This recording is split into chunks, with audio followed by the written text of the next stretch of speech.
For 80 years, Batman and Joker have punched and laughed their way into the #1 rivalry in comic book history. Every story you could ever imagine about them has been done. Batman and Joker become pirates. Done. Batman and Joker switch brains.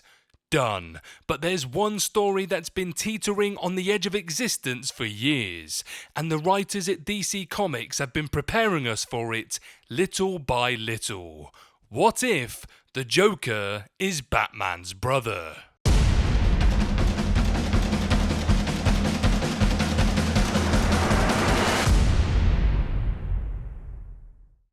Hello guys and gals, and welcome to episode 1 of my 5-part miniseries called What If?, which is in no way a rip-off of the equivalent Marvel TV show, despite what you saw in the intro. Oh, calm. Even the movies follow this line of thinking. It was subtly hinted at in Christopher Nolan's The Dark Knight. If you haven't seen The Dark Knight, geez, I'm so sorry. But for those of you that saw the poster for the film and decided to go and see Hancock instead, this was the one time in The Dark Knight where the Joker was caught off guard talking about his past. Sure, he had multiple made-up explanations for his scars, but this time it was different. He had a legitimate lost-in-thought flashback to his actual father. According to Joker, this distinguished gentleman, as the script calls him, bore a resemblance to his own dad, especially when the gentleman stood up to this thug. In the Nolan-verse, who was the last heroic distinguished gentleman who stood up to a thug? The gentleman who currently wears bat-themed body armor and the guy who serves him tea do not count. So for now, Dr. Thomas Wayne is our #1 suspect. And if you think that this is a leap, remember that every Batman film since Tim Burton's first has had an "oh shit, you're him" revelation moment. Every single one.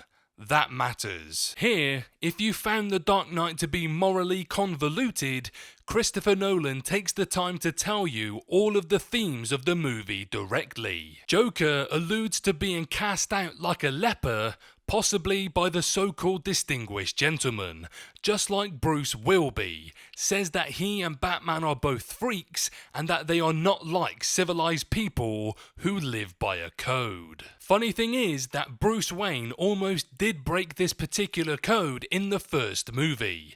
It wasn't until later that a Dawson's Creek cast member reminded him about his father's morals. In that very small bit of dialogue, the Joker is basically telling Batman, your father is a liar and a hypocrite. And while it's mostly just metaphors being chucked at the audience's heads, it also showcases the disgust that Joker has for a very particular type of person. Another underlying theme in The Dark Knight is family. Harvey Dent literally calls Rachel his family, so when Harvey becomes Two-Face, he goes after Commissioner Gordon's family. The cops who betray Gordon, they were trying to protect their families. The only two characters who are abandoned and without family, Batman and Joker. The Joker's extravagant stories for his facial scars lose all bravado if you take into account that they may actually be from a birth defect.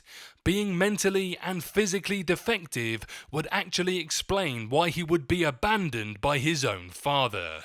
Like a leper. Despite all his seemingly mindless violence, the Joker doesn't want to kill Batman. He's trying to protect him because he sees them both as being loners. He says this multiple times.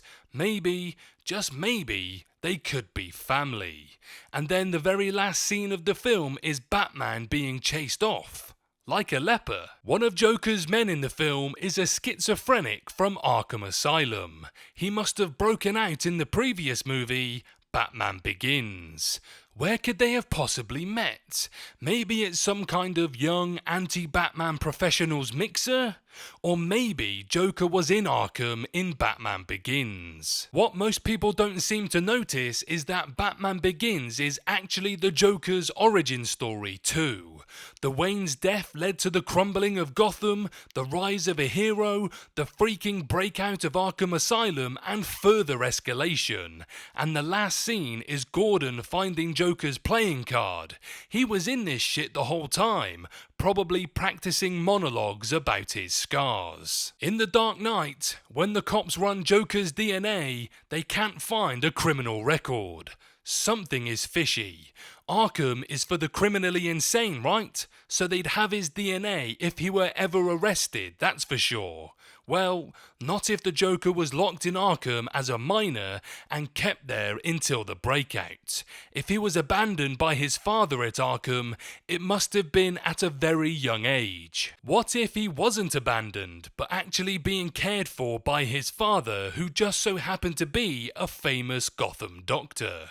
Then the father gets killed in a random act of violence, thus seemingly disappearing from his life. He's all alone until someone sets all the prisoners of Arkham free. Joker's identity has been a mystery for years, and it's every comic book writer's wet dream to be able to make the Joker's origin story an even more incomprehensible mess.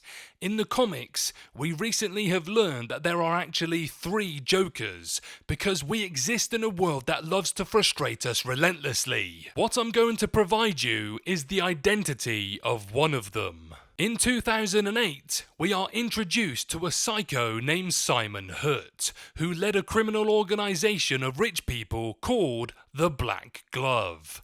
They knew of Batman's secret identity and were able to rope Joker into a battle with him.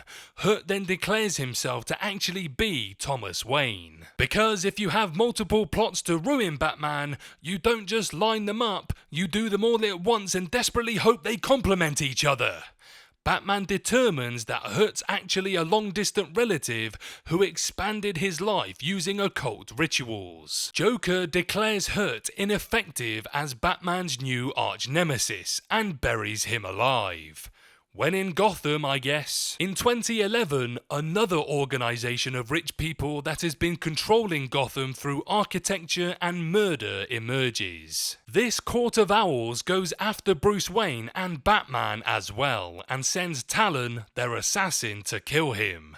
Talon reveals himself to be Thomas Wayne Jr., Bruce's long-lost brother. Poor Bruce, if only he could attend a family reunion that didn't include someone trying to stab him. That's 2 groups of villains led by rich people of influence with foreknowledge of Bruce Wayne's secret identity as Batman. Both are named after nursery rhymes, and both of them attempt to replace a missing figure in the Wayne family, Thomas and Thomas Jr. There are other schemes to pick from, Gotham villains. Admittedly, act like a long-lost Wayne family member and bamboozle Bruce is a classic, but still, make an umbrella that turns into a gun every once in a while for fuck's sake. Batman never believed Simon Hurt was his father, nor did he believe Talon to be his long-lost brother.